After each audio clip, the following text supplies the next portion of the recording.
Salut, moi c'est Justine. Et moi c'est Christine. Et vous écoutez Crème glacée.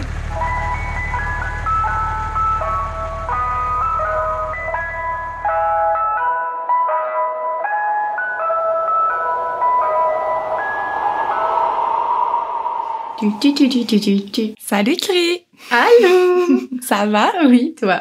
Oui, ça va bien. Bienvenue au 3e épisode de notre podcast Crème glacée. Merci d'être à l'écoute. Oui, merci encore pour tout votre soutien.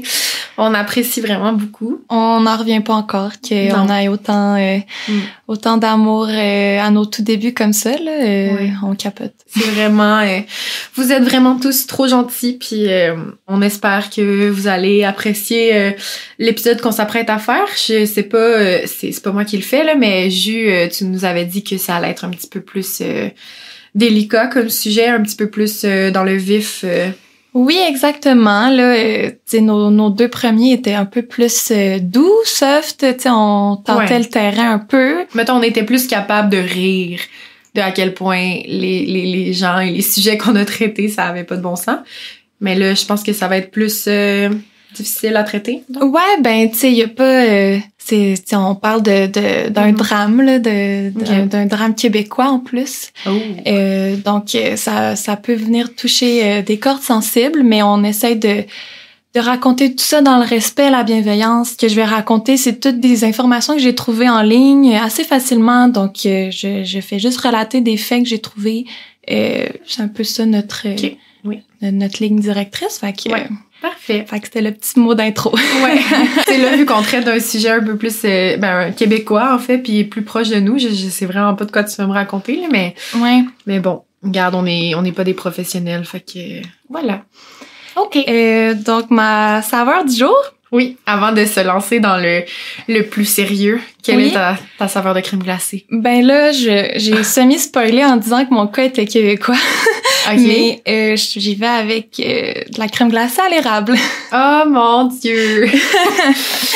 Ouais, j'adore. Parce que le cas que je vais raconter aujourd'hui, dans ma tête, a vraiment marqué le Québec. OK.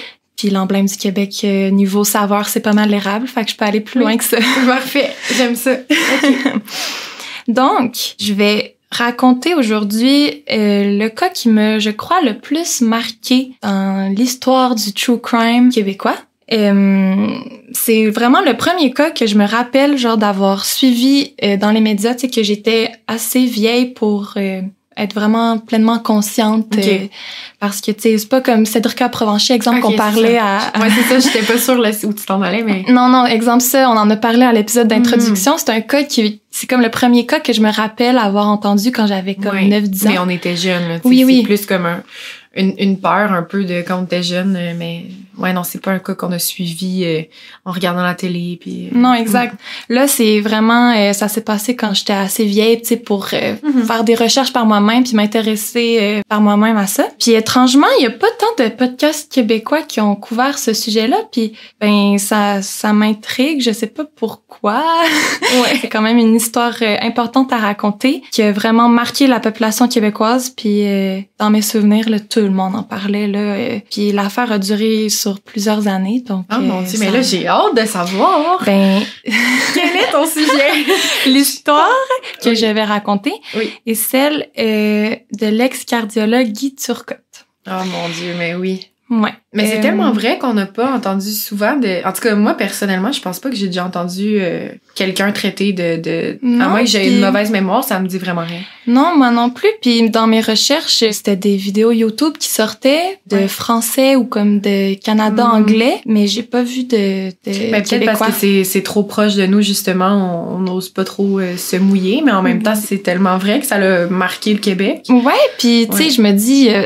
il y a plein de podcasts qui couvrent des cas québécois récents, vrai, encore plus que ceux-là. Fait qu'en tout cas, si quelqu'un sait pourquoi, écrivez-nous, là, mais bon. Ben oui. Je brise le silence en le racontant. Puis il y a aussi tout le procès derrière cette histoire-là qui a vraiment été médiatisé puis qui a créé plusieurs polémiques. Donc, je sais pas si à chaque fois que je vais couvrir des cas, je vais autant m'attarder sur le côté du procès, qui est des fois un peu comme compliqué puis peut-être qui intéresse moins de monde. Ouais. Mais là, ça, c'est vraiment je vais prendre la peine d'y aller en profondeur. J'ai hâte d'entendre tout ça.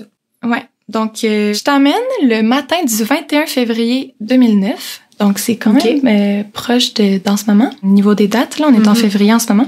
Vers 10h45 du matin, Patrick Bigra de la Sûreté du Québec va au 240 chemin Beaune à Piémont, suite à un appel qu'il a reçu d'une mère qui s'inquiétait pour l'état dépressif de son fils. Puis elle voulait que la police vienne faire un welfare check, là, un contrôle de bien-être, je crois, en traduction française. Ouais.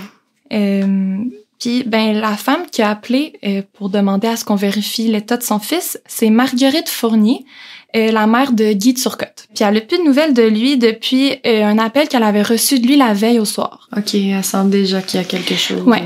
Puis, Madame Fournier est déjà devant la résidence de Guy Turcotte, puis elle attend les policiers dehors parce qu'elle a cogné, puis il répond pas, puis la porte est barrée.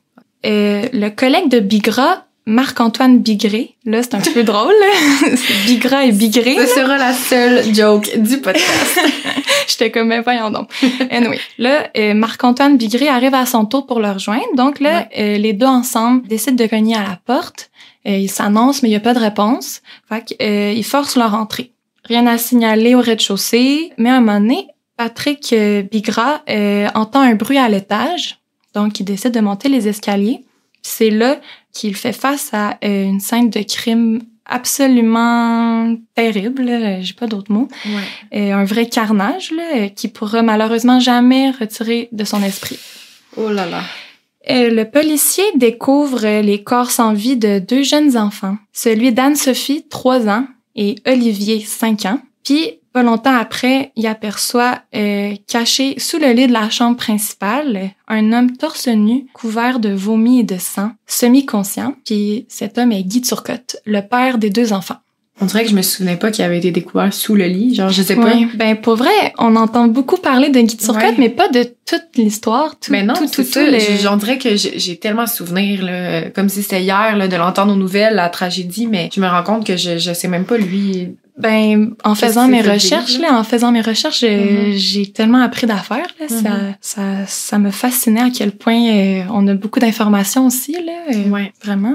Puis, en trouvant Guy Turcotte, qui est le père des 2 victimes, Guy, il dit « Je veux mourir, laissez-moi tranquille ». OK, il est conscient, là. Ouais, il est comme semi-conscient. Bigra, qui est comme vraiment sous le choc, peut pas s'empêcher de répondre à Turcotte « T'es un imbécile », puis Turcotte répond « Oui, je sais ». Et là. Bon, là, on va retourner en arrière. Je voulais juste comme mettre en contexte, j'ai commencé ça rough, là. On va retourner en arrière pour un peu fouiller tout le contexte, voir comment il s'en est rendu là. Qu'est-ce qui s'est passé jusqu'à temps qu'on en vienne là? Ben oui, exact. Puis, je tiens à dire que les informations que j'ai trouvées sont pas mal du point de vue de Guy Turcotte. Puis je trouve ça dommage parce que j'aurais aimé aussi avoir le point de vue de sa femme, son ex-femme, qui est la mère des enfants. Que ça, j'ai un peu moins trouvé. Elle essaie peut-être juste maintenant de vivre sa vie exactement, loin des médias, sans, tu sais. Ouais. Guy Turcotte, il est né à Saint-Jérôme le 21 avril 1972. Puis c'est durant ses études en médecine à l'Université Laval à Québec qu'il a fait la rencontre d'Isabelle Gaston pendant un 5 à 7 en 1999. Les deux étudiants en médecine. Puis lui, il est surpris de voir qu'Isabelle, femme full déniaisée, extravertie et populaire, elle a l'œil pour lui. Fait que là, lui, il capote, il est content de voir qu'une femme aussi cool semble s'intéresser à lui. Puis, il tombe rapidement amoureux et ainsi de suite. Ils déménagent ensemble. Puis, s'installe à Piémont 3 ans plus tard, lorsque Guy décroche un poste de cardiologue à l'Hôtel-Dieu de Saint-Jérôme. OK. Fait que leur histoire déboule assez rapidement, là. Le 27 avril 2003, Isabelle accouche de leur premier enfant, Olivier. Puis, elle passe beaucoup de temps à la maison avec sa propre mère qui l'aide à s'occuper d'Olivier pendant qu'elle termine ses études parce qu'elle est encore à l'école. Okay. En octobre de la même année, elle passe ses examens puis elle est tout de suite embauchée au même hôpital que Turcotte à l'Hôtel-Dieu. Fait que lui avait terminé ses études à ce moment-là. Okay. Exactement. Pendant que lui travaillait, elle s'occupait de leur nouveau-né puis elle finissait ses études. Oui, oh my God. Fait qu'elle était... Strong woman. Ouais, vraiment. Cette même année-là aussi, les deux se sont mariés. Fait que 2003, grosse année chargée, là. Ben oui. Nouvelle job, nouvelle maison, nouveau bébé, mariage. Ça va vite, leur affaire. Puis là, 2 ans passent et Isabelle donne naissance à la petite Anne-Sophie le 8 décembre 2005. Pour l'instant, rien d'anormal. Ouais. On aimerait ça que l'histoire s'arrête ici. Ben oui. Un Malheureusement. petit couple de médecins avec leurs 2 enfants. Et Ouais. ils finissent heureux. Ça serait le fun. Ouais. 2007, ça marque les débuts de la fin du couple d'Isabelle et Guy. Ils se chicanent vraiment beaucoup, là. À un moment donné, Isabelle, elle pense même divorcer. Mais Guy, il s'effondre dans les bras de sa femme. Il la supplie en larmes de rester avec lui. Il lui dit « J'y arriverai pas sans toi, s'il te plaît, reste. » Puis, Isabelle, elle accepte de continuer leur relation. Puis, elle décide même de faire des recherches puis de s'informer pour trouver des pistes de solutions pour faire fonctionner leur couple. Oh my God. Tu sais, elle veut vraiment que ça marche. Ouais. Elle commence même à aller s'entraîner au gym pour s'aérer l'esprit, essayer de remettre sa vie sur le droit chemin. Et tout, oui, là, elle veut que ça fonctionne. Ouais. Puis, c'est au gym qu'elle rencontre un certain Martin qui devient son entraîneur personnel. Martin, il y a une femme, puis elle aussi est entraîneuse au même gym, puis les deux deviennent comme un couple d'amis. Fait qu'il y a Martin et Patricia, puis Isabelle et Guy. De fil en aiguille, les couples deviennent des bons chummies, ils se fréquentent de plus en plus. Puis, en même temps que tout ça, Isabelle, elle commence aussi à consulter un communicateur qui s'appelle Luc Tremblay, puis elle l'appelle plus son coach de vie. OK, c'est ça, j'allais te demander c'est quoi un communicateur, là, mais ouais. Puis elle va encourager Guy à aller le consulter pour améliorer la communication dans leur couple. Tu sais, on voit qu'elle a pris les choses en main pour que ça fonctionne. Tu sais, elle fait pas juste dire « Ah, ça va passer, notre mauvaise passe ». Tu sais, elle essaie de trouver des solutions. Guy finit par accepter de consulter le communicateur. Puis, il tisse vraiment un lien de confiance avec lui, puis ça devient vraiment quelqu'un avec qui il va se confier. Puis même rendu au procès, Luc Tremblay va beaucoup témoigner puis raconter... Il était conscient de tout ce qui se passait dans le couple depuis longtemps, là. Oui, puis même quand Guy a été arrêté, tu sais, il appelait Luc Tremblay depuis la prison et tout. Tu sais, il a vraiment comme été une personne importante dans sa vie, genre. OK. Puis est-ce que Luc, il a comme coupé les ponts avec Isabelle, mais... Je sais pas. Ouais. Ça, j'ai pas su. Je pense qu'elle était moins proche de lui, puis c'était peut-être plus Guy qui avait comme besoin de consulter qu'elle. Fait que peut-être qu'elle le voyait moins. Ils sont devenus les deux boys ensemble. Là. Ouais, mais c'est quand même resté professionnel. Okay. Peut-être que Guy il s'était attaché, mais Luc Tremblay, c'était sa job. Là. Ouais, je comprends. C'est en juillet 2008 que va se dérouler un voyage à Whistler. Où Isabelle et Guy sont les deux d'accord pour dire que c'était un voyage familial désastreux. Là. Le couple se chicanait sans cesse. Avec les enfants, le voyage, ou juste eux? Okay. Les enfants, puis même les parents à Guy aussi étaient là. Je sais pas si les parents à Isabelle étaient là, mais il y avait comme les grands-parents. Ouais. Puis là, j'ai trouvé ça dans une source d'information, je vais la dire, mais c'est peut-être pas vrai. Mais c'était un article de journal, fait que c'est une source reconnue. Mais Isabelle aurait dit qu'elle se doutait même que Guy soit homosexuel parce qu'elle aurait trouvé de la pornographie masculine sur son ordinateur. OK. Puis, elle aurait dit plus tard au procès que c'est à ce moment-là qu'elle a abandonné sa lutte pour faire fonctionner son couple parce qu'elle s'est dit qu'elle pouvait comme pas se battre contre ça. OK. Encore une fois, j'ai vu ça juste dans un article de journal. Ça veut pas dire que c'est vrai, mais en même temps... Bon. C'est intéressant. Ouais, c'est ça. Oui, puis en même temps, je veux dire qu'on sache s'il est homosexuel ou pas, que leur couple fonctionne ou pas. Il y a rien de tout ça qui excuse ce qui va se passer plus tard et qu'on connaît déjà, là. Puis ça a comme pas de lien, t'sais. Ben non, ça a pas de lien. Ouais. Tu sais, c'est pas comme Luca Rocco-Magnotta que lui était homosexuel puis que tout ce qu'il cherchait, c'était des hommes gays. Bref. Ça, c'est que ça n'a même pas de lien avec ses enfants. Non, exact. C'est plus pour montrer peut-être au niveau du couple dysfonctionnel que par rapport au crime qui est arrivé. Là. Ouais, non, exact. Mais bon. 2 mois plus tard, en revenant du voyage de Whistler... Là, on est encore en 2008, c'est ça? Ouais. OK. Isabelle et son entraîneur / ami Martin se retrouvent tous les deux à Québec et deviennent des amants. Oh. Fait qu'il y a une petite relation extra-conjugale qui se passe. Pendant qu'il est encore avec Patricia, lui, j'imagine? Ouais. Okay. Fait que les deux sont en train de tromper leurs partenaires respectifs ensemble. Je comprends. On arrive au temps des fêtes, en 2008 encore. Guy Turcotte trouve ce temps-là difficile, il travaille beaucoup, puis c'est la première fois qu'il est de garde à l'hôpital pendant Noël. Fait qu'Isabelle, elle part à Cuba avec les enfants puis sa mère pendant une semaine. Pendant ce temps-là, Guy dit qu'il est malheureux, il s'ennuie des enfants, il se sent seul. Puis il dit que quand il est revenu pour le jour de l'an, ils sont allés fêter dans un bar, Isabelle et lui, puis à danser avec tout le monde sauf lui, puis il sentait qu'elle était distante, puis il dit « Personne n'aurait pu deviner qu'on était en couple. » Oh. Je pense que ça commence à bouillonner un peu dans sa tête, il sent qu'il y a quelque chose qui va pas. Il va commencer à avoir une espèce de haine envers sa conjointe, là. Ouais. Puis là, tout déboule super rapidement dès l'an 2009. C'est le 14 janvier que Patricia, la femme de Martin, annonce à Turcotte que leurs partenaires respectifs ont une relation. Le drama est sorti. Oh oui. Guy, au début, il croit pas, mais Patricia, elle va même le voir à l'hôpital pour lui montrer des preuves, là. Oh my God. Elle a des lettres puis des courriels échangés entre Isabelle et Martin. C'est quand même intense, là. Elle est allée comme lui montrer à sa job, genre. Mais en même temps, je sais pas, on dirait que je m'imagine dans cette situation-là, j'aurais juste envie de, comme, le dire, là. Si j'apprends que mon ami, mettons, se fait tromper puis je vois plein d'affaires, j'aurais juste envie d'aller montrer. Non, je suis complètement d'accord. Ouvre-toi les yeux, là. Ouais, non. Sois avec moi là-dedans. Surtout que elle aussi est comme victime de ça aussi, fait que sûrement qu'elle cherche quelqu'un pour un peu qui puisse vivre ça ensemble, genre. Mm-hmm.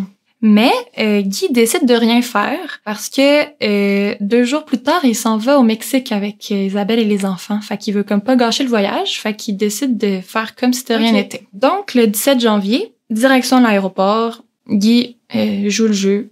Tout semble bien normal. Mais le lendemain, à leur arrivée au Mexique, Isabelle se rend compte que Patricia annonçait publiquement sur Facebook que elle et Martin ont une relation. Genre, elle le throw under the bus, là. Patricia. Ouais, Patricia, elle veut... elle voulait une justice, là, puis pas juste pour elle, là. Non, c'est ça. Genre, faut pas la juger, là. Je sais pas ce que j'aurais fait non plus en étant dans sa position, mais c'est intense. Oh oui. Puis là, Isabelle, elle confronte Guy, là. Elle est comme, pourquoi tu m'as rien dit si tu savais tout ça? Pourquoi tu fais comme si de rien n'était? Puis, tu peux le deviner que le reste du voyage se passe très lourdement, en silence. Les deux prennent leur distance, puis vivent ça chacun de leur bord. Puis on sait pas trop les enfants à date. Est-ce qu'ils se rendent compte de tout ça? Ils sont jeunes, là. Ouais, c'est ça. 3 puis 5 ans. Là. Non, j'avoue. Ils reviennent du Mexique le 24 janvier. Puis dès son arrivée au Québec, là, Guy, il magasine déjà une nouvelle maison. Le lendemain, il va à l'heure d'ouverture à l'agence de location, puis il se loue tout de suite une maison meublée à Prévost pour 3 mois. Quelques jours plus tard, Guy il magasine des décos pour embellir la chambre des enfants, peut-être comme dans un effort forcé de comme se convaincre que c'est sa nouvelle vie, ça va aller mieux, je vais faire de cette maison-là mon nouveau chez-soi. Puis la famille commence à vivre la relation de garde partagée pendant peut-être 1 semaine. Puis les enfants alternent, là, ils passent de la maison familiale à la maison louée par Guy Turcotte. Oh mon Dieu, on dirait que je sens où ça s'en va. Là. Ouais. On le sait, en fait, où ça s'en va, mais... Je voulais comme pas faire un suspense, comme, fait que j'ai comme tout de suite mis les cartes sur la table au début, là. Mais là, je me demande juste, genre, mais peux-tu me le dire tout de suite ou attends, au pire, là, mais le drame, est-ce qu'il s'est passé dans sa maison à lui louée? Ouais, c'est la maison louée à Prévost, là. Ouais, OK. Puis là, tu te doutes très bien que Guy vit très mal la séparation, là. Ouais. En début février, il part dans un congrès au Mont-Tremblant. Puis il noie sa peine dans l'alcool là-bas, là. Le 8 février, il retourne chez lui. Guy, il pleure assis dans un banc de neige pendant que son fils lui raconte au téléphone qu'il est allé au Carnaval de Québec avec maman et Martin. Oh non! Ouais. Puis là, tu sais, Turcotte, lui, il est comme, je me fais remplacer. Ça fait même pas 1 mois, là. Qui se sont séparés. Puis, Martin prend de plus en plus de place dans la vie de ses enfants et tout. Tu sais, quand je disais que j'ai juste le point de vue de Guy, c'est ce genre d'affaires-là que je suis comme, moi. Oui. Parce que là, si, mettons, on oublie ce qui s'est passé après, j'ai tendance à dire comme pauvre petit, là, genre, qu'est-ce qu'il vit, mais tu sais, il y a rien encore là qui excuse ce qui va se passer après. Mais c'est vrai que ça aurait été intéressant de savoir Isabelle, tu sais. Ben oui. Puis c'est pour ça que j'ai dit aussi au début tout ce qu'il a fait pour qu'on ait comme peu de pitié de lui. Non, exact. À aucun moment dans l'histoire. Là. Ben non. Mais seulement le lendemain, là, fait que le 9 février, Guy apprend de son voisin que Martin était allé dans la maison familiale dès le jour de son départ, le 26 janvier. Fait que dès que Guy est parti de la maison, Martin, il a couché là ce soir-là. Oui. Puis là, ça le met extrêmement en colère. Là. C'est le lendemain de leur break-up, son ex invite déjà un nouveau gars pour le remplacer. C'est ça qui se dit dans sa tête. Ben oui, je comprends. Turcotte passe chercher un chandail dans son ancienne maison. Moi, je pense que c'était comme une excuse pour aller faire un tour. Ben oui. Mais bon, on le saura jamais. Il rentre dans la maison et tombe face à face avec Martin, qui boit un café dans la cuisine, là, tu sais, c'est le matin. Mais genre, il rentre, il a encore ses clés, genre, il fait juste rentrer direct. Ouais, il a encore les clés de la maison, il rentre tout bonnement, sans prévenir. Parce qu'à ce moment-là, j'imagine qu'Isabelle, elle se doute pas que, tu sais, même avec la peine qu'il a, son mari, il est en train de sauter. Ben non, puis tu sais, ça reste que c'était leur maison, tu sais, il y a sûrement encore des choses à lui dans la maison qui restent, tu sais. Ouais. Il lui crie dessus, « T'es un écœurant, tu m'as volé ma femme, tu m'as trahi, t'es un Christ d'hypocrite, tu venais chez nous, tu me faisais des gros hugs, puis il le frappe en pleine face. » Et là là. Fait que, tu sais, on voit qu'il y a quand même un petit caractère violent chez Guy, là, tu sais, il a quand même frappé un coup de poing dans la face à Martin. Puis Martin dit qu'il le laissait faire, il était comme, il faut qu'il sorte sa colère, je le comprends, tu sais, il était genre, j'avoue que j'ai de l'air un peu d'un trou de cul en ce moment, tu sais. Tu sais, lui, s'il est réellement en amour avec Isabelle, faut quand même le laisser faire éventuellement. Je suis pas dans la situation, là, mais j'imagine que, en tout cas, c'est une grosse situation ardue, leur affaire. Là. Ouais. Fait que, un peu plus tard, quand Guy commençait à se magasiner une autre maison pour cette fois-ci l'acheter, parce que là, il était encore en location, là. Là, Patricia, elle revient en force. Puis elle divulgue des nouvelles preuves à Guy concernant la relation de Isabelle et son ex Martin. OK, mais il y en avait pas déjà assez. Ben, c'est ça que je me dis. Je sais pas aussi pourquoi elle a accès au courriel de son ex. Ben, elle savait peut-être tous ses mots de passe, je sais pas, puis elle fouillait ou je sais pas. Je sais pas trop, mais Guy dit qu'il les a pas lus puis il les a directement mis dans sa boîte pourriel, là, indésirable. Ouais. Là, Guy va voir son coach de vie, là, il lui demande des conseils, il lui parle de son break-up, puis Guy se prépare à la séance de médiation prévue entre Isabelle et lui en vue d'un divorce. Et malheureusement, elle n'aura jamais lieu. 18 et 19 février, Guy se dispute à plusieurs reprises avec Isabelle encore. Je sais pas exactement sur quel sujet, mais disons qu'ils sont pas en bons termes. Puis ben, on arrive au jour fatidique, le 20 février 2009. Un mois après que Guy et Isabelle se sont séparés environ. C'est quand même rapide. Tout ça, on dirait que ça s'est passé dans des mois et des mois, mais c'est à peine un mois, là. Ouais. En tout cas. Le 20 février 2009, Guy se réveille à 5 heures du matin, il va au gym, passe devant son ancienne maison, puis il remarque la voiture de Martin, mais pas celle d'Isabelle. Puis là, les enfants sont chez Isabelle. Fait que là, lui, il est fru, il est comme « Ah, Martin, il garde mes enfants sans leur mère, il a pas le droit de faire ça, c'est pas leur père. » Ça aurait pu être moi, là, tu sais. Ouais. Fait que là, il est vraiment furax. Sauf que, à sa grande surprise, quand il rentre dans la maison complètement furieux, ben il tombe sur Isabelle. Il crie dessus. Qu'est-ce qu'il fait encore là, lui, en parlant de Martin? Il est complètement furieux, là. On dirait qu'il catch pas qu'Isabelle a fait un nouveau chum, là, tu sais. Non, c'est ça. Il accepte pas du tout, là. Non. La vie, là. Tu sais, ça fait mal, mais il faut qu'il avale la pilule à un moment donné, là. Techniquement, c'est ce qu'il aurait dû faire, là, tu sais. Ouais. C'est comme, c'est son nouveau chum. C'est poche, là, mais il va être dans la maison. Ouais. Mais il agit comme s'il est surpris de le voir, tu sais. Il me semble que ça fait un mois qu'il habite là. Ouais. Puis c'est pas trop clair comment il est reparti de la maison, mais il a fini par ressortir puis d'aller à son chiffre à l'hôpital vers 8 heures du matin. Plus tard ce matin-là, Isabelle elle va porter son fils Olivier à l'école puis Anne-Sophie à la garderie. Elle sait pas que c'est la dernière fois qu'elle va les voir en vie. Oh non! Ouf, petite Isa. Ouais. Après être allée les porter, elle retourne à la maison parce qu'elle s'en va dans un long week-end au Massif dans le Charlevoix avec ses bonnes amies de filles. Puis c'est Guy qui va garder les enfants. Oh non! Pauvre petite. Vers 15h45, Guy passe chercher les enfants à l'école. Il parle avec Isabelle au téléphone et il lui dit qu'il va passer à la maison chercher les raquettes des enfants parce qu'il veut en faire avec eux en fin de semaine. Mais là, Isabelle est déjà partie pour Charlevoix. Puis là, elle prend une pause, là. Puis elle est comme... J'ai fait changer les serrures depuis ce matin. Quand t'es rentrée, tu m'as fait peur.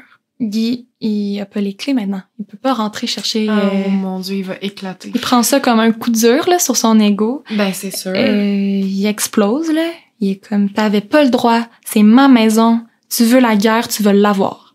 Puis là, Isabelle, tu sais, elle est en route vers le massif, là, elle sait pas trop quoi faire, mais elle est encore pas trop loin de Prévost.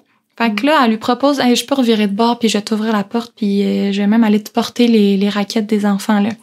Guy dit, non, toi, c'est mieux que je te vois pas.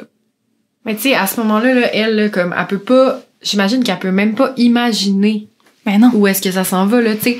Tu passes quand même, là, c'est quoi, de 2003 à 2009, genre? 5 ans. 5-6 ans avec quelqu'un. T'as des enfants avec. Ton mari est médecin, là. Il est comme, son but dans la vie, c'est comme de soigner des gens. Ouais, il a clairement une tête sur ses épaules. Ouais, tu peux pas imaginer pour 2 secondes que si tu retournes pas à la maison chercher tes enfants tout de suite, il va leur arriver quelque chose, là. Puis comme un peu plus tard, je vais y revenir, là, mais elle a dit qu'elle s'en veut de pas avoir pensé à ça, mais en même temps, elle pouvait pas, là. C'est ça, dans quel monde tu te dis comme, ah, ça se pourrait que mon mari tue mes enfants maintenant, tu sais, genre. Mais non, personne se dit genre, ça, là. Oui, il est vraiment fâché, mais, tu sais, elle devait se dire, mon Dieu, il est fâché après moi, pas après eux, genre, mais. Non. Genre, n'importe, tu peux pas penser à ça, là. Non. Puis si tu y penses, c'est pas normal, tu sais. Mais non, c'est ça. Ouais. Toujours le 20 février, de 16h à 16h21, Guy est au club Vidéozone à Prévost avec les enfants, puis ils choisissent des films à écouter pour la fin de semaine. On a des vidéos de tout ça, des caméras de surveillance du club vidéo, là, ça se trouve sur YouTube, là, puis ça fait peur de voir comment, tu sais, un truc aussi banal qu'aller acheter des films au club vidéo, c'est peut-être le dernier moment capté de ces 2 enfants-là en vie, là. Ça me fait penser, comme quand t'es à l'épicerie, tu sais pas si la personne à côté de toi, elle va se faire poignarder dans une heure, tu sais, genre, tout le monde vit leur propre vie à eux. C'est fragile en tabarouette, là, qu'à tout moment, tu sais pas, là. Ça m'a vraiment fait des frissons quand j'ai écouté cette vidéo-là, là. En revenant à la maison, Guy est malheureux. Il est assis sur le divan, il pleure, puis les enfants sont avec lui, puis le petit Olivier caresse la joue et lui dit « Je t'aime, moi, papa ». Ouais. Je vais pleurer. J'ai comme mal au cœur, je shake, là. Genre, oh my God. De 17h17 à 19h04, Isabelle appelle Guy à 6 reprises, puis à chaque fois, aussitôt qu'elle se met à parler, Guy raccroche. Elle se demande ce qui se passe, elle a peur, là, tu sais. La dernière fois qu'ils se sont parlé, il lui a dit non, toi, c'est mieux que je te vois pas, tu veux la guerre. Ouais, fait que là, elle pense qu'il veut peut-être lui faire une guerre financière. Fait qu'elle annule toutes ses cartes de crédit parce que elle en a une même qui a une limite de 30 000 $, puis elle a peur qu'il y ait bust pour comme la faire chier. Oh my God. Okay. Parce qu'ils ont comme des comptes conjoints, j'imagine. Ouais. Puis elle va dire au procès, je me trouve imbécile de pas avoir pensé qu'il pourrait faire du mal aux enfants. Genre, mais non, c'est normal. Genre, il y a personne qui devrait se dire ça, en fait. Puis tu sais, on voit que Isabelle, elle semblait déjà un peu connaître le côté un peu vicieux, méchant de son chum, parce que tu sais, c'est pas tout le monde qui aurait peur que son ex fasse buster sa carte de crédit par vengeance, là, tu sais. Mais c'est sûrement aussi dans son week-end on girl, là, on sait tous c'est comment, là, mais tu sais, tout le monde devait la craquer, là, devait se dire comme, hey, imagine tout ce qu'il pourrait te faire, puis tout, mais ils ont tous pas pensé aux enfants, là, c'est sûr. Ben non, parce que... dans leur tête, tu sais, je veux dire, ils les aiment, ces enfants, là, il va pas, genre... Ben non. En tout cas. À 18h27, Guy ouvre son ordi. Au procès, il va dire que c'est parce qu'il venait de coucher les enfants, puis il voulait pas écouter la télé parce que ça les aurait empêchés de dormir. Mais c'est un peu tôt, 18h27, pour coucher les petits. T'sais, ils ont 3 et 5 ans, là. C'est pas des nouveau-nés, là. Puis aussi, la télé dans le salon, leur chambre est en haut. C'est comme... Ça fait pas beaucoup de sens. Non, c'est déjà louche, là. On peut pas vraiment prouver quoi que ce soit par rapport à ça, mais disons que les heures sont un peu étranges. Puis pendant 4 minutes, sur son ordi, on voit que Guy lit des courriels que se sont échangés Isabelle et Martin.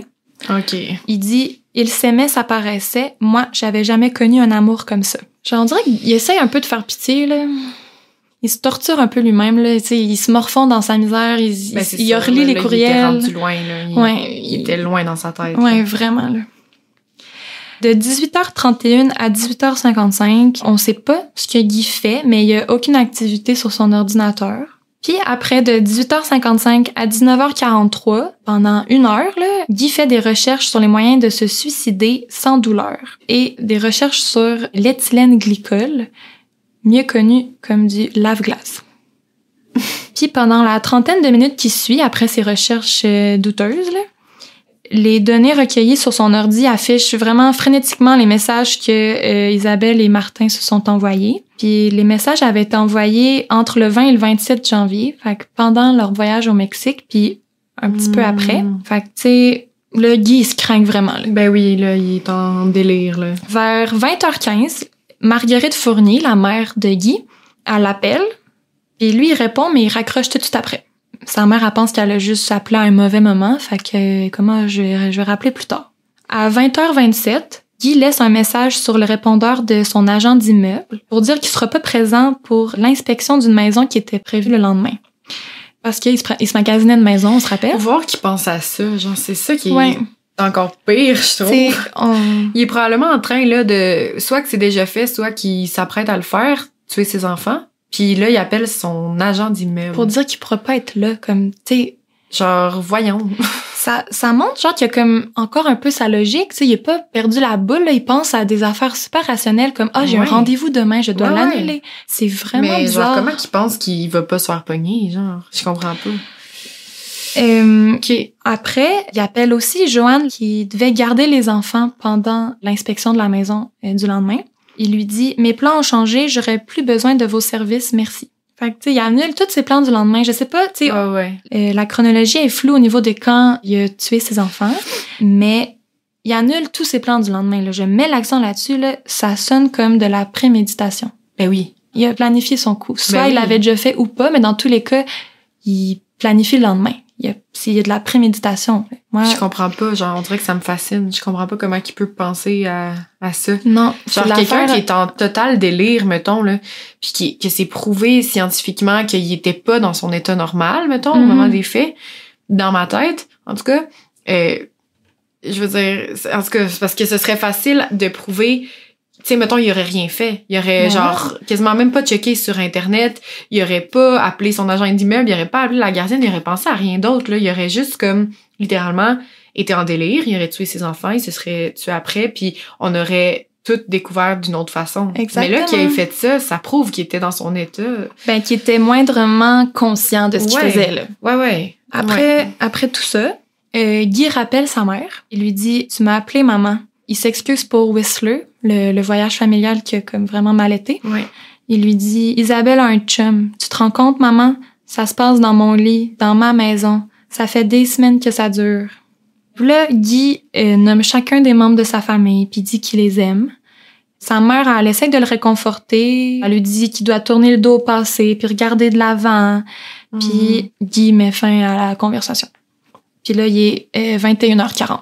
OK. Après ça, Guy aura plus de contact avec l'extérieur pour les 13 prochaines heures. Fait qu'on n'en sait pas plus. Genre, il a pas réouvert son ordi, il a pas eu d'appel. Non. Ouais.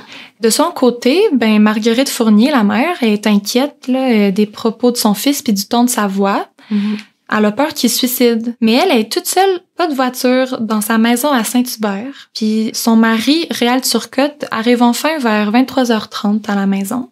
Elle essaie de le convaincre d'aller à Piémont voir son fils, mais le père dit « Ah, il est tard, là, il a sûrement bu, on va aller le voir demain. » Genre, eux autres, ils s'attendent juste même pas que ça pourrait arriver, là. En fait, tu sais, sa mère, elle disait qu'il avait l'air de vouloir se faire du mal, mais tu sais, elle pensait même pas aux enfants, elle non plus, là. Ouais. Je mets aucunement la faute sur les parents, mais à force d'écouter du true crime, là, j'ai comme appris qu'on réagit jamais trop, là.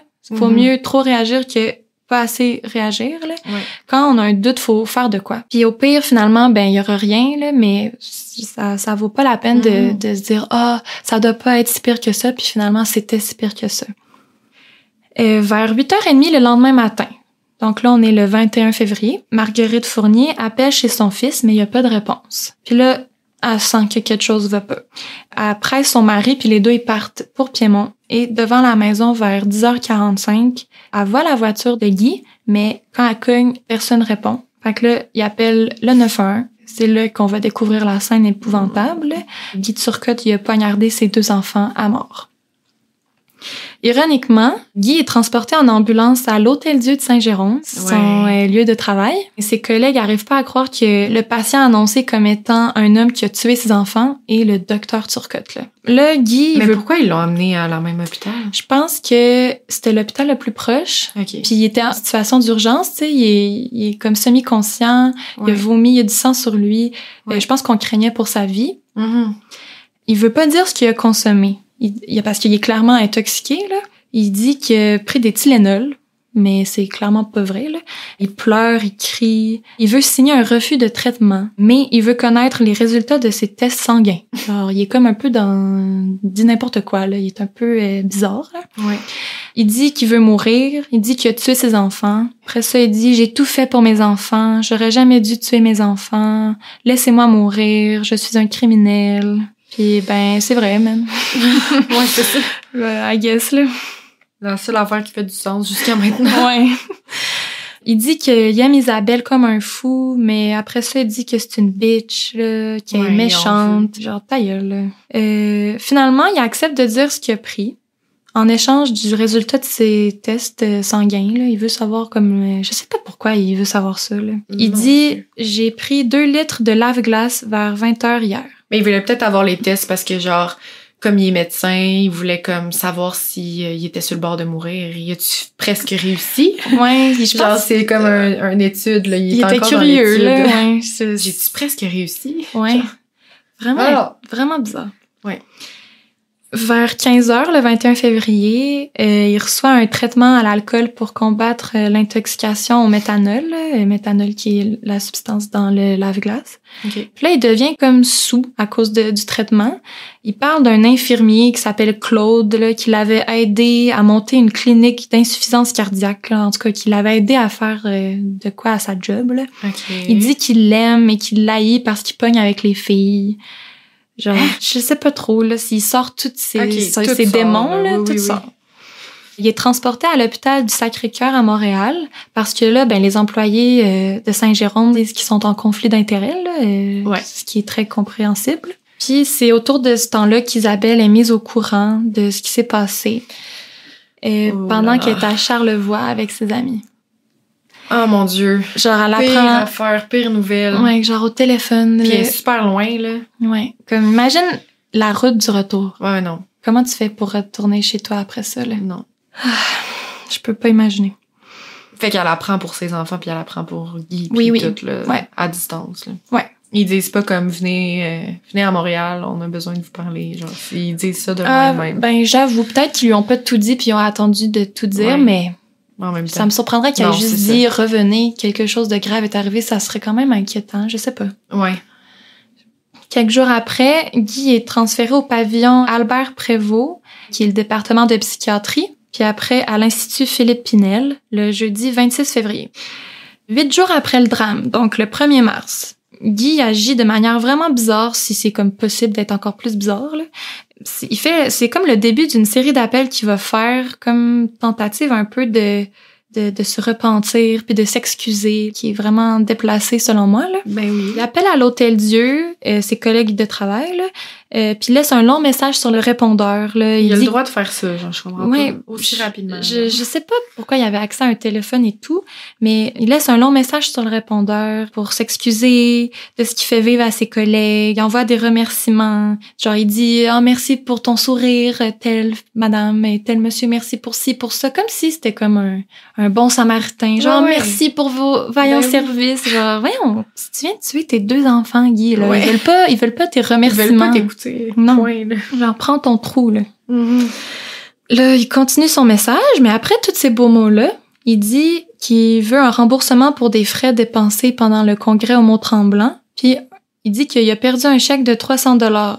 Voyons donc. En disant « Je vais avoir des avocats à payer ». Il est comme en psychose un peu, on dirait. Ben, je sais pas, mais il y a des priorités vraiment étranges parce qu'en ce moment, il pense à ramasser ses effets personnels qu'il a laissés à l'hôpital, dont genre une paire de souliers, là. Il est comme « Ah, j'ai mes souliers là-bas », genre. Puis ce même jour-là, ses enfants sont exposés au complexe funéraire des Trembles à Pointe-aux-Trembles. Genre, fait que pendant que tu gères tes souliers manquants puis un chèque de 300$, là, ben, il y a les funérailles de tes enfants qui se passent, là. C'est ça. Avec genre tout le monde dans ton entourage. Ouais. Le samedi 7 mars, Luc Tremblay veut rencontrer Guy Turcotte à Philippe Pinel. C'est le coach de vie, là. Ouais. Puis là, Guy il pleure, puis il dit qu'il a plein de remords, puis il lui raconte exactement ce qui s'est passé, comment il s'y est pris pour tuer ses enfants. Luc Tremblay va témoigner au procès, puis il va dire qu'il était complètement traumatisé après cette expérience-là. Tu sais, comme quelqu'un lui, ça qui était traumatisé d'entendre tout ça. Ouais, de se faire dire ça autant ouvertement comme ça. Là, mais c'est pas il l'avait-tu déjà dit avant? Genre, non. C'était pas sa confession, là, je veux dire. Non. Il l'avait déjà dit avant, il Oui. Il a dit, j'ai tué mes enfants, je suis un criminel, tu sais. Fait qu'il était déjà comme accusé formellement. Mais pour Luc Tremblay, c'est un de tes clients qui tu voyais qu'il allait pas super bien, mais que t'aidais du mieux que tu pouvais. Puis là, tu te rends compte après qu'il a commis un double meurtre sur ses enfants, là. Ouais, c'est ça, là. Tu dois capoter, là. T'es comme, est-ce que j'aurais pu faire de quoi, tu sais? Il y a plein de remords qui doivent arriver qui devraient pas, là. Genre, c'est aucunement de la faute à Luc, là, mais. Ben non. Puis là, Guy demande à ses parents de récupérer ses affaires à sa maison. Il dit qu'il veut avoir des cadeaux qu'il avait donnés à Isabelle. Mais il veut faire changer son testament puis sa police d'assurance vie pour que ça soit à ses parents au lieu d'Isabelle que ça revienne. On voit vraiment sa manière de penser, là. Là, il est genre, s'il m'arrive de quoi, je veux pas qu'Isabelle ait rien, tu sais, il est comme... Ouais. Il y a pas les priorités à la bonne place du tout, là. Non, genre, vraiment calme-toi, mon petit chou, on est en train de t'envoyer peut-être en prison, là. Genre, t'as pas à penser à tes souliers pis tes assurances vie. Ouais, vraiment pas. OK. En avril, Guy Turcotte appelle Carole, l'éducatrice qui a gardé pendant des années Olivier et Anne-Sophie, ses enfants, puis il s'excuse de lui avoir causé autant de peine parce qu'elle était quand même proche des enfants. Là. Elle dit, genre, s'il m'avait appelé cette journée-là, j'aurais peut-être pu le faire changer d'avis. Puis elle dit ça à Guy, elle était genre, t'aurais dû m'appeler, genre, j'aurais pu te faire changer les idées. Puis là, Guy lui dit, t'aurais pas pu savoir, t'aurais pas pu deviner. Mais comme... Mais what the fuck? Genre, il s'excuse à la gardienne des enfants, mais même pas à la mère des enfants, là. Puis voir elle qui est comme, Guy, t'aurais dû m'appeler, voyons donc. J'aurais été leur donner de la soupe. Je les aurais pris avec moi. Voyons, allô? Je comprends pas. Je comprends vraiment pas. OK. Fin avril, le frère d'Isabelle, l'oncle des enfants, reçoit un appel de Guy. Ouais, il appelle donc ben lui, là, ouais, il appelle tout le monde sauf Isabelle. Genre, même le frère d'Isabelle, mais pas Isabelle, non. Lui, il veut rien savoir. Ouais. Puis il dit qu'il s'excuse aussi à la mère d'Isabelle et Patrick, donc la grand-mère des enfants. Ouais. Puis là, Patrick, il fait juste dire, t'as mis Isabelle dans le marde, tu devrais juste tout lui donner. Puis là, Guy dit, j'ai besoin de mon argent, j'ai 4 avocats qui travaillent pour moi. Parce que oui, Guy Turcotte a un avocat pour sa cause criminelle, un avocat pour son divorce, un avocat pour récupérer ses affaires dans sa maison, puis un avocat pour sa démission au collège des médecins. Ben voyons donc. Lui, ses priorités, c'est tout sauf parler à la mère de ses enfants ou... Non, il la déteste pour mourir, ouais. Là. Ça a même pas d'importance dans sa tête. Non, il l'a rayé de sa vie, là. Le 17 mai, Isabelle, elle pense que elle passera pas à travers. Elle vit vraiment ça difficilement, évidemment. Puis elle pense même au suicide. Mais c'est là qu'elle appelle Guy Turcotte à Pinel. Puis à sa grande surprise, elle réussit à l'avoir direct. Puis elle lui dit qu'elle aimait les enfants plus qu'elle-même. Puis lui, il lui dit aussi qu'il les aimait. Mais comme non, là. Genre, t'es aimais clairement pas si t'es as tués, là. Non, c'est ça. Genre, ça, on tue pas par amour, il mon cher. détestait plus Isabelle qu'il aimait ses enfants. Exactement. C'est juste ça que ça veut dire. Isabelle a dit que Guy était vraiment fru, puis il lui a dit qu'elle avait du front de l'appeler. Genre, voyons. C'est quoi? T'as du culot de m'appeler? Excuse, t'as du culot de tuer mes enfants, là? Et d'appeler, genre, tout le monde dans mon entourage, d'être la réceptionniste de Pinel depuis deux semaines, à genre appeler tout le monde partout. Genre, fuck you. J'ai envie de te dire fuck you, Guy Turcotte. Vraiment. Il lui dit aussi que j'ai pas eu le courage de me tuer parce que je voulais pas que t'ailles l'argent de mon testament. Ça, c'est... J'ai plus de mots. C'est ce qu'elle rapporte. C'est ce qu'elle dit qu'il lui a dit, mais je la crois. Ben oui, là...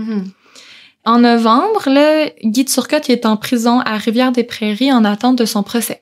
Il fait une tentative de suicide en avalant 65 comprimés de calmants qu'il avait comme accumulés. Il est renvoyé un bref séjour à Pinel, mais il revient à Rivière-des-Prairies pas longtemps après. Pour un médecin, il a pas l'air de savoir comment se suicider, là. Non, c'est ça. Je suis comme, t'es pas censé, tu sais... T'es supposé savoir. T'es pas cardiologue. T'es pas censé savoir comment arrêter un cœur. Là, on embarque dans un procès très compliqué, puis je vais rien dire pour pas divulgacher quoi que ce soit. Ouais. Il a été accusé en 2009, Turcotte, mais il comparait en cours en avril 2011.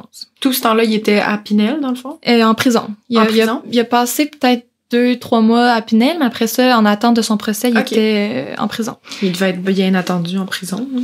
Quelqu'un qui a tué ses enfants. Oui. Là, il y a des psychiatres qui vont témoigner comme experts et ils vont se contredire sur le rôle qu'aurait pu jouer l'ingestion de méthanol dans l'état émotionnel de Guy, puis comment le fait qu'il ait bu du lave-glace aurait altéré sa conscience. OK. Parce que la défense de Guy, c'est qu'il était pas en plein contrôle de ses moyens, puis il était sous l'effet du lave-glace. Fait qu'il avait comme un peu perdu la raison à cause qu'il avait bu du lave-glace. Ouais. Puis l'expert de la défense veut dire que Guy était perturbé à la fois par un trouble de l'adaptation parce qu'il venait de se séparer, puis que la prise de lave-glace des effets psychotropes qui sont comparables à ceux de l'alcool, puis que tout ça mélangé ensemble lui aurait fait capoter. Au procès, on veut parler de l'autopsie des corps, trigger warning. Puis ça permet de déterminer que les enfants ont reçu au total 46 coups de couteau. Le garçon de 5 ans en a reçu 27, 16 à l'abdomen, 4 au dos et 7 aux mains ou aux poignets, donc des blessures défensives. Puis la petite fille de 3 ans, elle a reçu 19 coups à l'abdomen, mais aucun sur les mains et les poignets. Puis elle a été retrouvée avec une poignée de ses propres cheveux dans les mains. C'était comme un choc post-traumatique, elle s'arrachait les cheveux en voyant toute la scène. Dieu. Mais elle avait 3 ans là aussi. Ouais. Là. Trop d'émotions en même temps. C'est vraiment bon ça. Puis c'est tellement beaucoup de coups de couteau, là. Ben oui. 27 et 19, là. Tu fais ce geste-là 27 fois de suite, là, t'as mal au bras, là. Puis c'est juste dans le vide, là. Genre t'as le temps de te rendre compte de qu'est-ce que t'es en train de faire. Ben oui, là, c'est des minutes, là. On parle de des minutes. Puis sur 2 personnes différentes, là. Ouais. Aïe, aïe. Pendant le procès, maître René Verret va reprocher à Turcotte d'avoir des souvenirs très précis de tous les détails de avant et après la mort de ses enfants, mais quand il parle de quand il les a poignardés, il y a juste des flashs, puis il se rappelle pas trop. Il dit qu'il y a comme une mémoire sélective, puis il dit c'est un peu ça tombe bien, disons que tu te rappelles de tout sauf de ça. Ouais. Lui il dit qu'il prétend juste se rappeler qu'il faisait noir. Il dit qu'il se voyait mort sur son lit. Puis il dit qu'il aurait bu le lave-glace avant de tuer ses enfants, mais il en aurait bu après parce que du sang d'Anne-Sophie a été retrouvé sur la bouteille de lave-glace. Fait que ça marche pas trop. Est-ce qu'il était sous les effets ou pas? Est-ce qu'il a pris ça avant d'être tué ou après pour se suicider? Puis aussi, comme il y a eu une conversation au téléphone avec sa mère qui a comme fini à 9h50, t'as dit? Genre, tu sais... Est-ce qu'il avait pris... Il parlait, là, genre, il était capable de... En tout cas, sûrement qu'ils avaient déjà tué, dans le fond, à ce moment-là. Là. En tout cas... À son arrivée à l'hôpital, il a dit vers 20h. Puis il a appelé sa mère vers 21h et quelques. Mais, tu sais, peut-être qu'il avait perdu la notion du temps, là. Peut-être qu'il était pas vraiment 20h, là. On saura jamais tout ça parce que c'est vraiment flou, puis il fait bien attention de rester flou aussi. Je sais pas, est-ce que... Peut-être tu vas le dire ou pas, là, ou on le sait juste pas, là, mais cette substance-là, mettons, dans le lave-glace, mettons, ça dure combien de temps?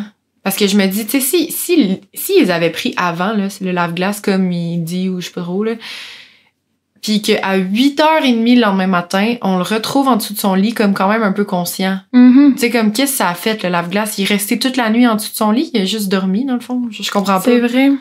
C'est un très bon point qui est comme pas soulevé dans mes recherches, là, que j'ai faites, mais c'est vrai que s'il était autant scrap, tu sais, il était semi-conscient, plein de vomi, là, peut-être que ça faisait pas si longtemps qu'il avait pris le lave-glace. Ben, c'est ça. Genre, il s'est-tu mis dans cette position-là juste avant de se faire découvrir, puis je sais pas. Là, en tout cas. Genre, pourquoi il était en dessous de son lit? En tout cas, ça me reste dans le temps. Ouais, là, aussi, genre, on dirait que c'est stagé, genre. Ben, c'est ça. Le maître Verret, le juge, il dit, en tant que médecin, il avait la possibilité de choisir des moyens beaucoup plus efficaces que le lave-glace. Mm-hmm. Genre, il savait clairement que ça peut se passer de d'autres manières, un suicide que ça. Ben oui. Puis Turcotte, il dit que c'était pas planifié, mais il a fait des recherches pendant 1 heure sur Internet. C'est ça. Genre, je pense qu'il cherchait à savoir combien il faut en ingérer pour mourir, puis lui, il en a pris juste assez, tu sais. Ça, c'est ma petite hypothèse à 2 scènes, là. Non, mais c'est très possible. Parce qu'en plus, on voit après qu'il voulait pas mourir, dans le fond, pour pas laisser de l'argent à Isabelle, genre. Ouais.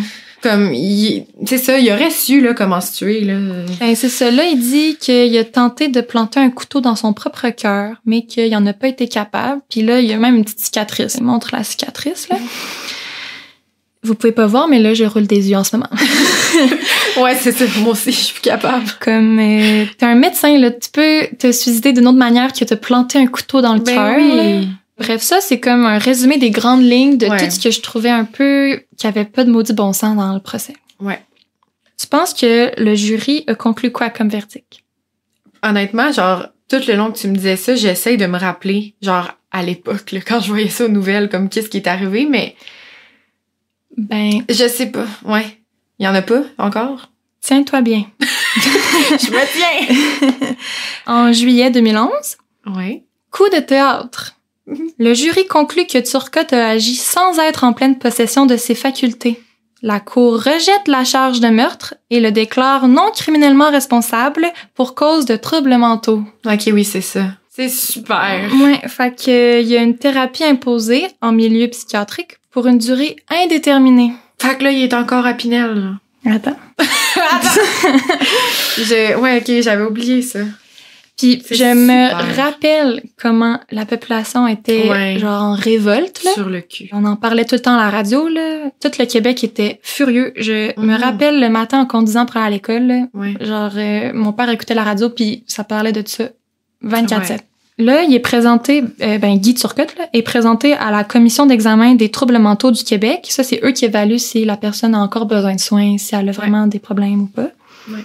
Pour la première fois, il va le 4 juin 2012, donc 1 an après son jugement. Fait que 1 an après avoir été en institut psychiatrique. Ils disent qu'il souffrait d'un trouble d'adaptation avec humeur dépressive au moment des faits, mais qu'il y a aucun trouble psychique, là. Il est pas bipolaire, pas schizophrène, pas de psychose. Okay. Ils disent juste trouble d'adaptation à et cause humeur. du lave-glace. Ben oui. Oui, et humeur dépressive. Oui.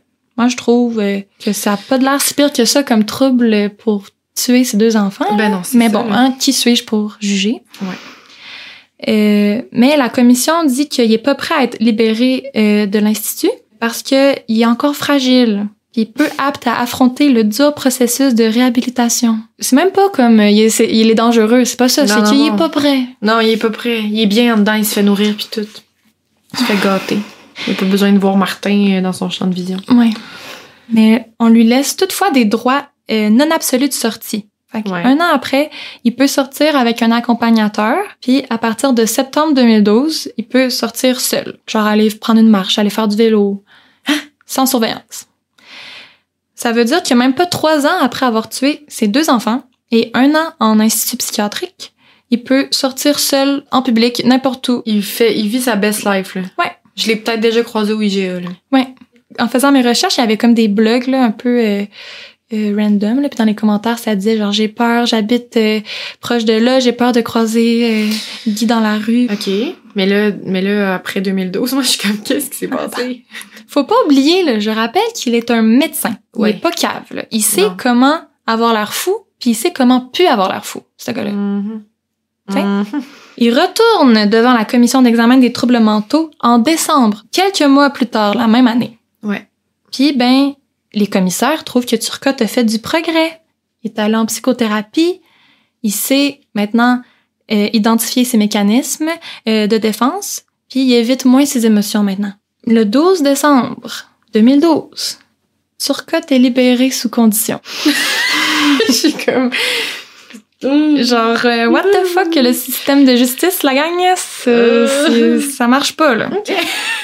Ça s'en va où, maintenant? Selon le comité d'examen des troubles mentaux, Monsieur Turcotte représente toujours un risque pour la société, mais un risque acceptable. Ah! OK. C'est rassurant. On est prêts à prendre le risque, nous autres. On dirait juste qu'il avait comme hâte de le libérer. On dirait qu'ils s'en foutent, ils sont comme... Puis, je vais citer Isabelle, là. Et je suis vraiment d'accord avec elle, là. Elle dit, on dirait que la mort de mes enfants est pas considérée dans les décisions. On fait juste se demander, genre, si Guy est correct ou pas à revenir dans la vie publique, mais on oublie qu'il y a 2 enfants morts. Ouais, C'est vrai que tout le monde se concentre, est-il encore fou? Mais Genre, pendant les funérailles, c'était comme, oh mon Dieu, quelqu'un a vu ses souliers, faut lui ramener ses souliers, il veut ses souliers. Puis là, genre... C'est comme... Vite, est-ce qu'on est capable de le libérer? Attends, moi j'attendrai encore un petit peu. Attends, on est capable? Ok, on le libère, parfait. Puis c'est pas genre, est-ce qu'il est dangereux? Non, c'est est-ce qu'il est prêt à sortir? Genre... Ouais. Oh, je suis fâchée. Vraiment, là, ça n'a pas rapport. Isabelle dit « Personne n'est imputable ou responsable de la mort de mes enfants. J'ai l'impression qu'on fait abstraction qu'Anne-Sophie et Olivier ne sont plus là.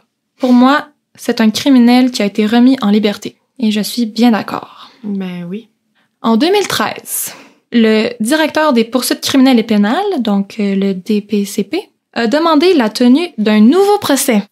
Parce que, selon la couronne, l'ex-cardiologue peut pas être tenu non criminellement responsable de ses gestes parce qu'il a volontairement pris du lave-glace avant de commettre ses crimes, selon lui. Là. On sait pas s'il en a pris avant ou pas, mais c'est intéressant. Donc, ça montrerait que c'était délibéré, non? Oui. Ben, que c'était prémédité. Exact. La couronne dit que l'intoxication de Turcotte était un geste suicidaire, il l'a dit lui-même, donc volontaire.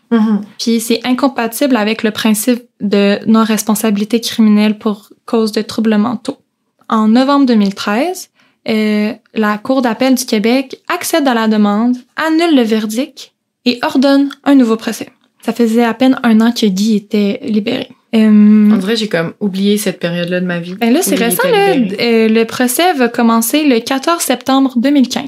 Ce qui avait aussi causé beaucoup la polémique, c'est que en attendant son procès, il était en liberté, Guy. Il était pas en prison. C'est super. Encore. Pendant 2 autres années. Là. Ça a pris 2 ans avant que le procès ait lieu. Mais j'ai juste une question. Genre, pendant qu'il était libéré, mettons, est-ce que Isabelle était comme protégée d'une certaine façon? Ben, c'est ça que je me dis. J'ai pas trouvé, mais je peux pas. J'espère qu'il y avait au moins un restriction restraining order. Ouais, un ordre de restriction. Parce que j'aurais pas. Ben, pour c'est ma ça, vie, quelqu'un qui la déteste. Tu sais, il est allé jusqu'à tuer ses enfants parce qu'il détestait cette femme-là. Ben genre, oui. je peux pas croire qu'il est sorti puis qu'elle faisait juste comme se cacher, genre. Non. Qu'est-ce que... C'est sûr qu'il y avait un ordre de restriction. Je peux pas croire. C'est sûr. OK. Fait que là, tu sais, c'est quand même rare que c'est pas comme l'accusé qui va en appel. Là, c'est vraiment genre le gouvernement qui va en appel. Là. Fait que la Cour d'appel considère que le juge de première instance aurait dû informer le jury sur une question importante qu'il devait trancher pour savoir si c'était le trouble mental ou l'intoxication qui avait rendu Turcotte incapable de jugement. Parce que le jury, qui est comme 12 personnes random choisies un peu au hasard pour prendre la décision, eux, ils ont pas discerné la nuance entre les deux. Eux, ils ont dit « Ah, il avait pris du lave-glace, il avait pas conscience de ses gestes, donc il est pas criminellement responsable. Et en plus, il y avait des problèmes mentaux. » Mais non, faut savoir si c'est l'un ou l'autre. Ben oui. Parce que si il a pris la décision lui-même de prendre du lave-glace et il allait super bien à ce moment-là... Ben c'est de sa faute après tout ce qu'il commet après avoir pris ça. C'est comme, genre...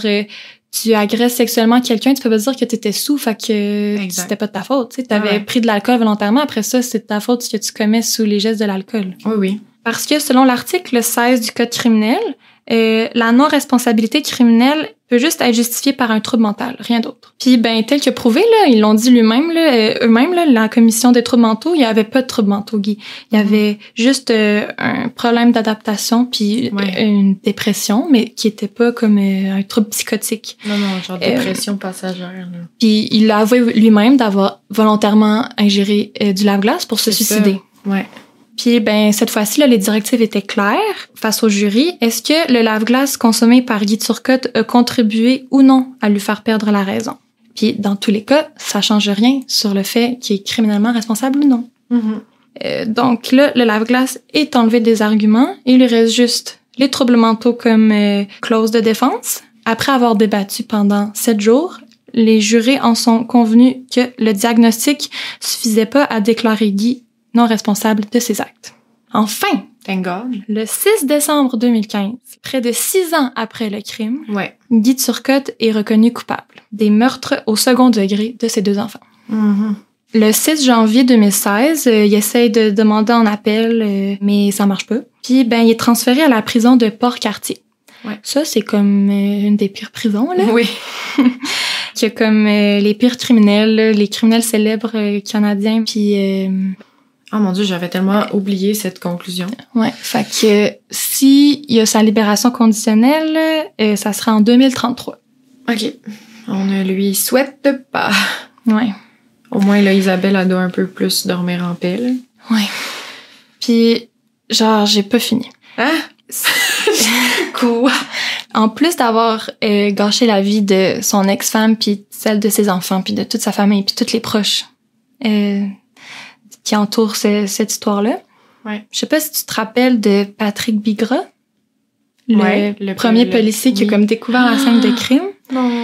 Après avoir vu ça, il a pris 2 mois de congé. Il a comme été traumatisé Ouais. par cette trouvaille-là. Là. Il a dit, genre, en 12 ans au sein de la police, là, il était survenu dans des centaines de cas de suicide, des scènes vraiment morbides, mais jamais il avait vu de quoi d'aussi épouvantable. OK. Puis, en 2019, il s'est suicidé. Oh non. Il y avait comme, tu sais, ses propres problèmes à lui, genre, mais c'est Ouais. sûr que ça l'a peut-être Ben, joué en... un traumatisme de même, là. Mais comme, genre, on peut pas dire que c'est à cause de ça. C'est quand même Non, plusieurs c'est années ça. après, mais tu peux pas t'en remettre, là, de Mais c'est voir important ça, de le là. mentionner. En fait, c'est bon Ouais. que tu l'aies C'est dit. quand même 3 vies, 3 personnes ont perdu la vie dans cette histoire-là, Ouais. quand même, là. Tu sais, c'est un crime sur des enfants, mais c'est de la violence conjugale aussi, là. Ben C'est oui. vraiment pour se venger. Le pire qu'il pouvait faire à sa femme, c'était pas de la tuer elle, c'était de tuer Non. ses enfants. Ben, c'est ça. Mais ouais. Oh là là, c'est épouvantable. Ça fait peur à quel point, des fois, le système de justice est pas fiable. Ouais. Il aurait pu là, être encore en liberté. Ben oui. Moi, on dirait que j'avais oublié tout ça, genre à quel point il a été libre pendant un bon moment quand Ouais, même. 2-3 ans, là. Mais je suis contente que tu m'aies raconté ça, my God. Genre, on dirait que même si je savais cette histoire-là, dans le fond, je le savais pas tant que ça, là. Ben, c'est ça que je me disais. C'est pour ça que je voulais la raconter parce que Ouais. j'étais comme, on dirait que personne connaît vraiment toute l'histoire. Puis, Non, tu sais, on dirait je prétends pas avoir raconté toute l'histoire, là. C'est Non, sûr que non, j'ai laissé plein d'affaires passer, là, mais, tu sais, on sait pas toutes ces informations-là, là. Mais c'est important, je trouve, d'en parler puis de le rappeler, tu sais, tout en laissant les victimes dans tout ça vivre, là, qui est comme Isabelle et toute sa famille, en fait, là. Mais c'est important de le ramener parce que Guy Turcotte, puis tout comme, mettons, Cédrica Provencher, puis des gros cas comme ça au Québec, on dirait que maintenant, là, les seuls moments où j'en entends parler, c'est comme dans des jokes. Ouais. Genre des jokes de lave-glace, des jokes de Cédrica, des jokes de Guy Turcotte, on en a tellement entendu. Mm-hmm. Faut comme se rappeler de temps en temps Oui, la vraie histoire derrière tout ça, puis que Ouais. ça peut être des blagues noires un peu, là, mais faut comme pas Ouais. oublier là, que Non, c'est exact. pas toujours drôle. Là. En tout cas, j'espère que j'ai bien fait ça, que j'étais dans Oui. le respect et tout, parce que Ben, je ça- pense que t'as bien fait ça. ça me stressait un peu de la raconter. Ouais. Non, moi, je trouve que tu l'as bien raconté, puis je suis contente qu'on n'ait pas déconné un peu comme, tu sais, comme on va redéconner dans des Oui. histoires où qu'on peut se le permettre, mais là, je suis contente qu'on ait été un peu plus sérieuse, Mhm. puis que vous allez voir aussi ce petit côté-là de nous qui se raconte une histoire puis qui fait pas juste niaiser, là. Mhm. Puis ben merci de rester avec nous. On se revoit la semaine prochaine, en espérant ou peut-être pas que ça soit un Ouais, petit c'est peu ça. moins lourd, mais Mm. à voir. Ouais, je vais penser à mon histoire parce que j'étais pas trop sûre de laquelle j'allais faire, mais je vais penser à mon histoire pour que ce soit peut-être juste un petit peu plus léger, mais en même temps sans nécessairement être trop Hop la vie. Ouais, c'est ça, trop up la vie, on s'entend là, ça reste un podcast de true crime. Mais ouais, merci de nous avoir écoutés, puis continuez à nous écrire, on adore ça. Oui, vous pouvez nous écrire sur nos pages Instagram, Facebook, DMs ou commentaires, on répond à tout le Ouais. monde. Ça nous fait full plaisir de vous lire. Oui. Puis merci pour vos suggestions de cas. On en a eu 5, je pense, puis on va sûrement Ouais. les faire éventuellement. Continuez à nous proposer des histoires, on aime ça. Oui, Donc, on se revoit la semaine prochaine. Yes, bye bye! Bye!